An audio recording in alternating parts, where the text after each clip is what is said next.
In capitalism, capital is everything. In capital, let me say that again. We're going to process something that's a very basic idea. It's going to sound super basic when I say it, but that's great. The best way to get to the deep stuff is to make it as basic as possible. The most important and most empowering thing you can have in a capitalist society is capital. You got two types of people in a capitalist society. You've got those who have capital and those who do not have capital. Those who do not have capital have to serve those who own capital in order for them to survive. In fact, in some cases, not only are you serving the people who have capital, but you actually are capital that is owned by the capitalists. So by you giving your children that little stock portfolio at an early age, getting them started and off on the right foot, you are putting them in a position where they're not going to be owned by a capitalist because they actually own capital. And it's really basic. It's really that simple. Because when you have capital, you have an endowment. The endowment is what allows you to be free. The reason that for all your life, you've been trained to believe that you have to get up and go to work for a white man every day is because you had no capital. You had no endowment. If there was $100,000, $200,000 in the bank somewhere that you could live off of, live off the interest or whatever the case may be, you wouldn't have to go to work. If your parents left you an apartment building and you were collecting rent every month from all the tenants in the apartment building, you wouldn't have to go to work. If you had a bunch of stocks that were paying dividends or you were able to sell options on the stock, then you wouldn't have to go to work. So the reason that you have to go to work is because you don't own the capital. You are the capital. The capitalist owns you, right? So when people say that capitalism is a form of slavery, they're not exaggerating. Capitalism in its worst form becomes slavery because slavery is basically the lack of choice. It's when you can't do what you want to do. That's what slavery means. Slavery does not mean that you're not paid. You can still be paid and be a slave. Slavery is a lack of freedom. Freedom means what? Being able to do what you want to do. Well, you grow up in a culture that says, well, I would like to do this, but I can't because I got to go to work. Or I'd like to speak up on this issue, but I can't because I'm going to lose my job. Or I'd like to live in this city, but I can't because the only job I can get is in Kansas, right? So by you doing that little thing for your children early, buying them shares of stock on a consistent basis and putting them in a position to be owners of capital in their 20s, you're freeing them up to actually live their lives to the absolute fullest. When people talk about living their best life, one of the elements that allows you greatest access to your best life is the ownership of capital, because what that then does is it allows you to pay your bills and get what you need so you can then focus on the things that matter instead of doing what most of us are trained to do, which is to obsess yourself and spend all of your free time doing the things you need to do in order to survive because you don't have a capital base you can lean on. So that 401k, for many of us who were not left any capital, you're supposed to have capital in your inheritance, right? That's why all of you in here are going to have life insurance policies for your children. If you don't have it, I encourage you to get one right away. A lot of you are going to leave stock for your children. Some of you are going to leave real estate for your children. Try to get your house paid off. My parents, this week, my parents we finished paying that house off. And that made my father very, very proud.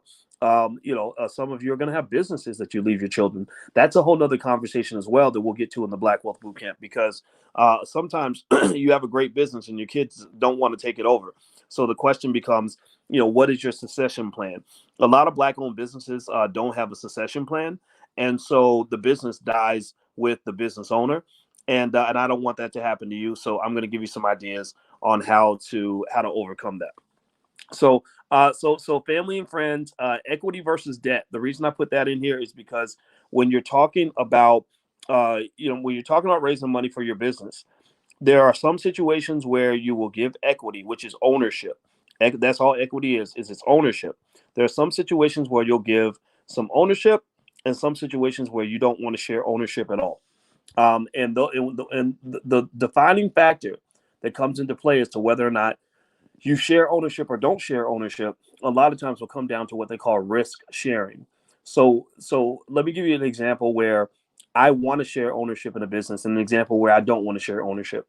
Let's say that I've got a business venture that I think might work out, but I'm not really sure. It's very risky, very expensive, and I don't want to pay all the costs by myself. I don't know if it's going to work out. I don't want to get burned by myself. In that case, I want to have partners because I want to share the risk. That's what they call risk sharing. Now, that's a situation where I want to share ownership of the project. I'd say, hey, I'll take 50%, you take 50%. That way, we both take 50% of the risk, and we get 50% of the reward. Well, a situation where I don't want to share ownership, where I might lean toward debt, like debt is where you borrow from a bank or from your credit card or from yourself or from a relative. Someone who gives you debt, they don't usually want a percentage of the business. They just want you to pay back the debt and pay back the interest, right? So the times where I don't want to partner and where I'll take on debt would be situations where it's an economic slam dunk. Like, so let's say, for example, I've got a business and I already know that the money's coming in. There's no risk involved. I just need some capital to kind of get things moving. So, for example, I want to start a bakery, and I've already got a company that's promised me $100,000 cookie contract. All I got to do is set up shop. All I got to do is be able to deliver the cookies.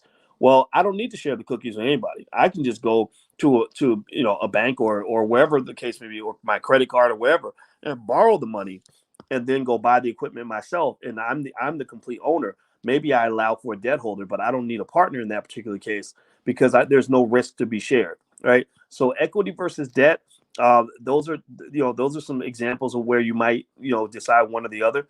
And then the third way you can get money actually for business actually is just to use your own money.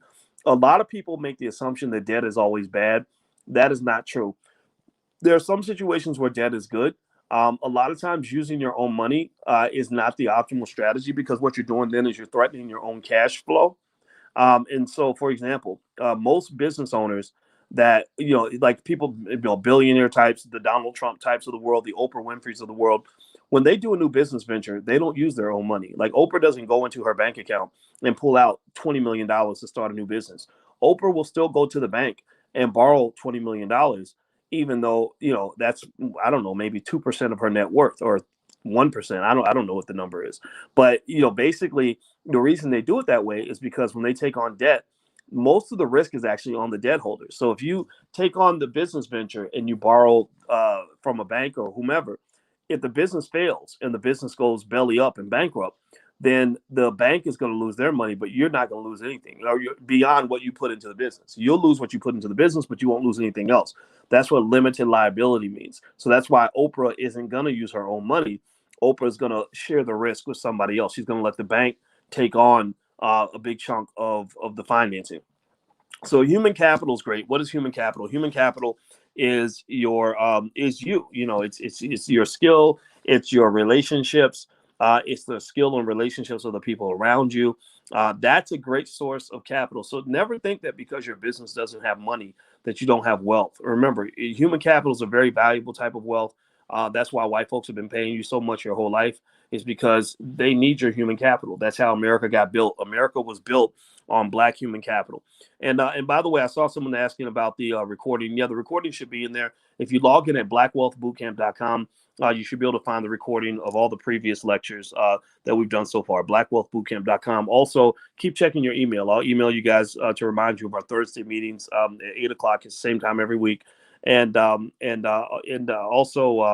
in case you don't get the email, just come on in here Thursday nights at 8 o'clock and I'll be here. Okay.